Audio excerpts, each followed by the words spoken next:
जिसे दुनिया कभी विश्व गुरु के रूप में जानती थी।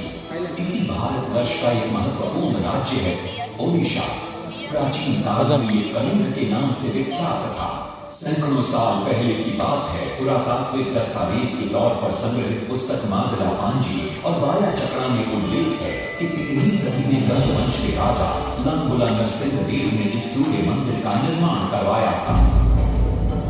नरसिंहदेव युद्ध में बड़े प्रवीण और शक्तिशाली थे और मात्र 18 साल की उम्र में वे अपने पिता राजा अनंग भीमदेव की विशाल सेना के प्रधान सेनापति नियुक्त कर दिए गए थे।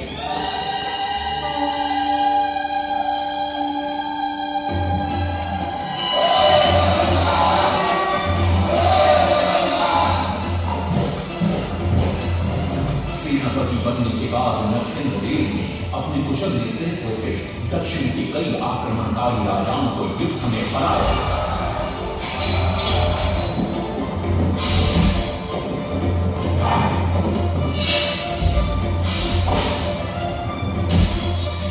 और उनके राजकोष पर कब्जा कर लिया।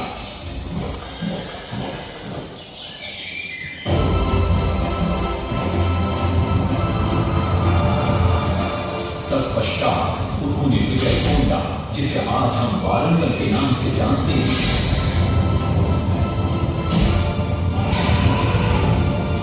कि काकतीय वंश के राजा गणपति को परास्त किया और उनके राजकोष पर भी कब्जा कर लिया। 3 वर्षों तक निरंतर युद्ध के पश्चात जब वे बहुत सारी धन संपदा लेकर कलिंग लौटे तो राजमहल में उनका भव्य स्वागत हुआ।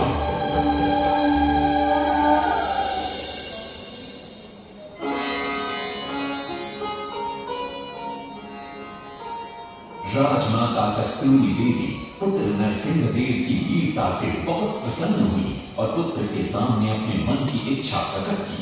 कहा, तुम्हारे पिता ने शंख क्षेत्र पुरी में भगवान जगन्नाथ का भव्य मंदिर बनवाया है। मैं चाहती हूँ कि तुम पद्म क्षेत्र कोणार्क में उससे भी भव्य और विशाल सूर्य मंदिर बनवाओ। किंतु नरसिंहदेव माता से प्रति प्रश्न करते हैं, सूर्य मंदिर ही क्यों, और वो भी कोणार्क में?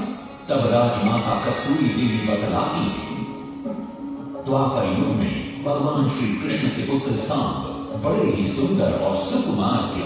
वो नारद मुनि को चिढ़ाया करते थे।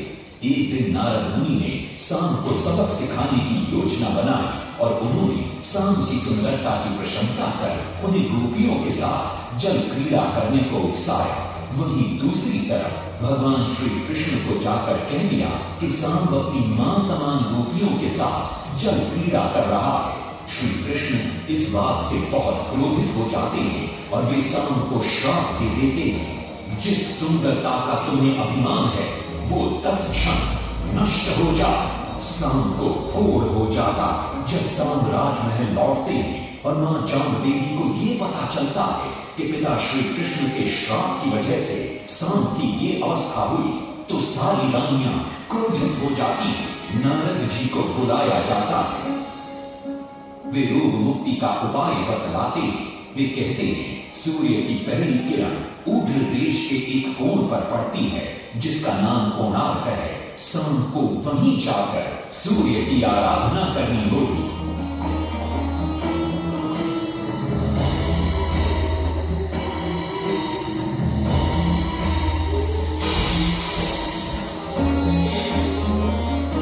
बहुत ही लंबी और कठिन यात्रा के पश्चात सांब अपने सैनिकों और सेवकों के साथ कोणार्क की चंद्रभागा नदी के तट पर पहुंचते हैं और नित्य प्रातः स्नान के बाद सूर्य की आराधना आरंभ करते हैं।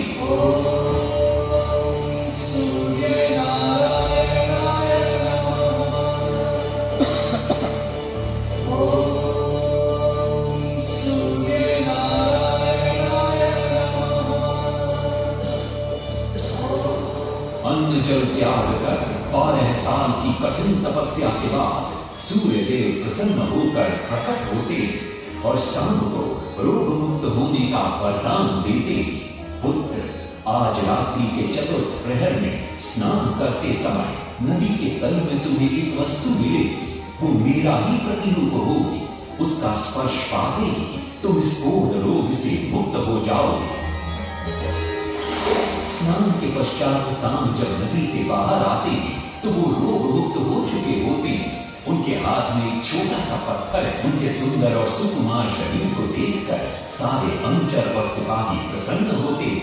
सांब उस पत्थर को वहीं स्थापित कर एक छोटा सा मंदिर बनवाते हैं। लेकिन जब उन्हें ज्ञात होता है कि सूर्य पूजा का विधि विधान यहाँ किसी को पता नहीं है तो वे चिंतित हो जाते हैं। वे ध्यान में बैठते हैं। सूर्य देव पुनः प्रकट होते हैं और सांब के पूछने पर बतलाते हैं कि दूर पश्चिम में साक्य देश के मागा ब्राह्मण पूजा की विधि विधान जानते हैं।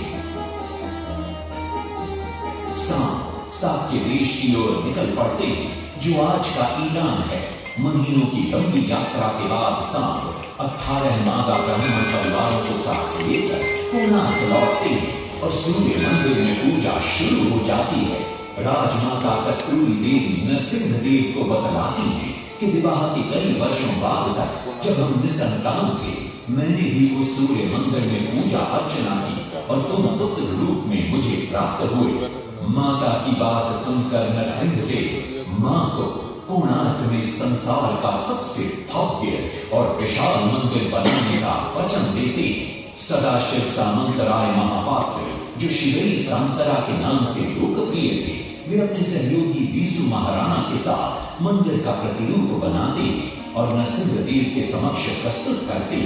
नरसिंह देव मंदिर का प्रतिरूप देखकर अभिभूत हो जाते और शीघ्र मंदिर निर्माण कार्य आरंभ करने का आदेश देते। दूर से बड़े-बड़े पत्थर लाए गए, जितने पत्थर डाले गए सारे टूट गए। हाथ में को डाला, उसमें डाले गए, नहीं पता डाला, सारे टूट गए। सिर पे सांप का हुए परेशान, इस विधि मत बन गए। सिर पे सांप का हुए परेशान, इस विधि मत बन गए। एक दिन वे चिंतामग्न कोणार्क लौट रहे थे, तभी उन्हें प्यास महसूस हुई। उन्हें पास ही में एक कुटिया दिखाई पड़ती है जहाँ एक बूढ़ी औरत से उनकी भेंट होती है। शिवेरी सांतरा पानी मांगते हैं। बूढ़ी औरत पानी के साथ गरम गरम भोजन भी लेकर आती है। वे थाली के बीच में हाथ डालते हैं जिससे उनका हाथ जल जाता है। तब वो बूढ़ी औरत मुस्कुराकर कहती है, तुम तो शिवेरी सांतरा की तरह बीच से भोजन उठाकर खा रहे हो। ये सुनकर शिवेरी सांतरा को अपनी भूल का एहसास होता है। माता रामचंद्री ने उपाय सुझाया, समझे शिवेरी सांतरा।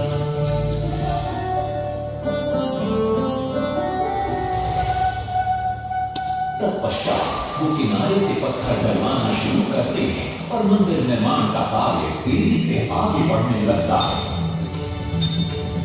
1200 शिल्पी 12 मंदिर बनाया, घोड़े सवक सजा घर रथ में, सवक चरक बनाया।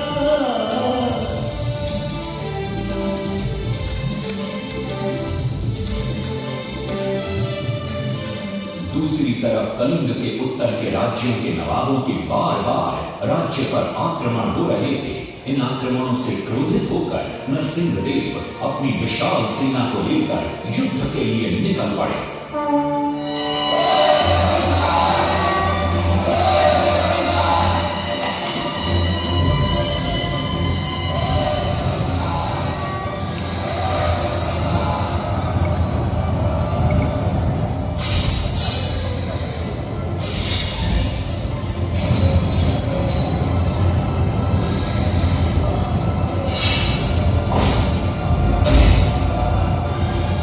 शक्तिशाली गौरवंग के नवाबों को भी युद्ध में परास्त कर दिया और उनसे प्राप्त सारा धन अपने कब्जे में लेकर सूर्य मंदिर के निर्माण कार्य में लगा दिया।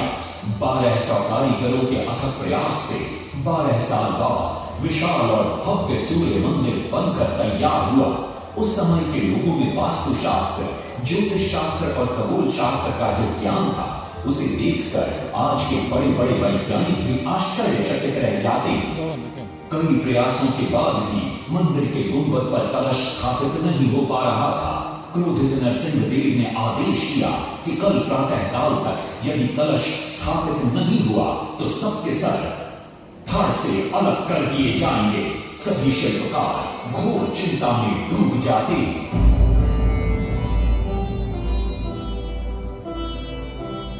दूसरी तरफ मुख्य शिल्पकार बीसू महाराणा का 12 साल का बेटा धर्मपद सूर्य मंदिर के प्रतिरूप पर कलश बिठाकर प्रसन्न होता है और मां के सामने अपने पिता से मिलने की इच्छा व्यक्त करता है। मां अपने बागीचे के बेल पोटली में बांध कर देती है और कहती है, अपने कुत्ते बलिया को साथ लेकर कोणार्क जाओ।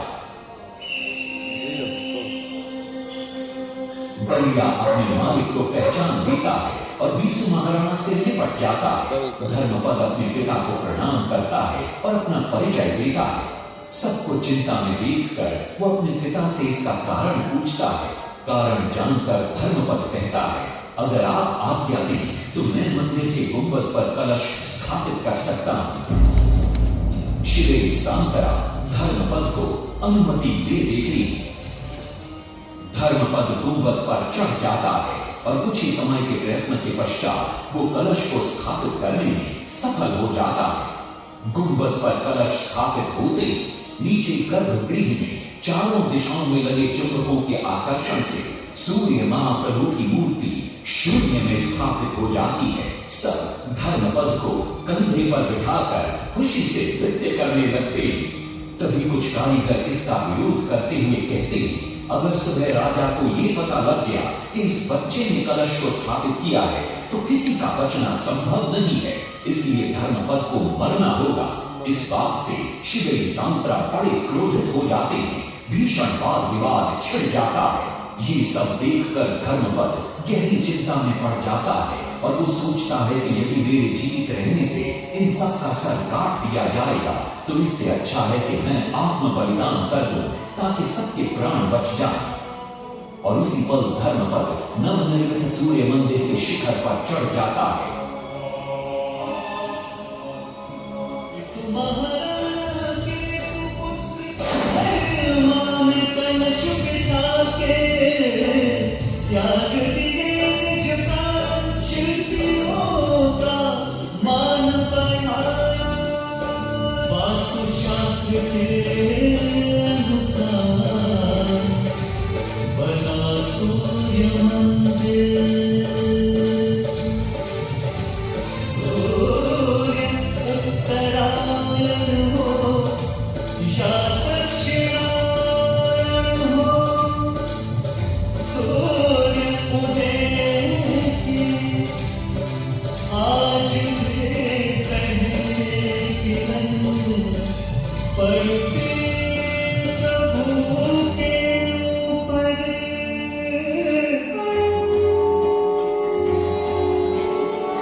नरसिंहदेव भी आ पहुंचते हैं।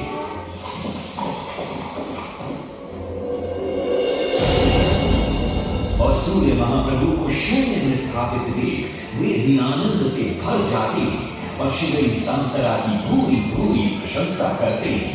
वो ये भी घोषणा करते हैं कि माघ शुक्ल पक्ष की सप्तमी को मंदिर की प्राण प्रतिष्ठा की जाएगी। लेकिन शिवेरी सांतरा कहते, राजन तिथि तो अच्छी है लेकिन मंदिर की प्राण प्रतिष्ठा के लिए ये शुभ नहीं है। किंतु राजा अपनी बात पर अड़ जाते। शिवेरी सांतरा को दुख होता है और कोई वाद विवाद किए बिना वे हमेशा के लिए वहां से चले जाते।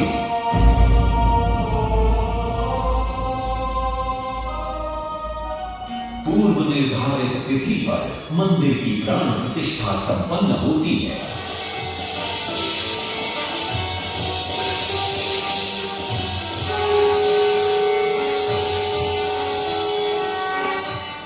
लेकिन कुछ दिनों बाद अमंगल होना शुरू हो जाता है। सबसे पहले विराट सिंह की मूर्ति नीचे आ गिरती है। तत्पश्चात मंदिर की शिलाओं का गिरना भी शुरू हो जाता है। नरसिंहदेव को अब समझ में आता है कि शिवई सांगरा का कहना सही था, लेकिन देर हो चुकी थी। बहुत साल बाद मंदिर के आसपास जंगल उगाए और ये मंदिर घने जंगलों के बीच छुप गया। जब अंग्रेजों ने जंगल के बीच इस मंदिर को देखा तो उन्होंने इसका पुनरुद्धार किया। आज आप उसी विशाल मंदिर के भग्नावशेष देख रहे हैं। ये है इस प्रसिद्ध मंदिर की कथा। अब इस कथा में कितनी सत्यता है और कितनी कल्पना है, ये तो किसी को नहीं मालूम, लेकिन ओडिशा की जनश्रुतियों में यही कथा विद्यमान है।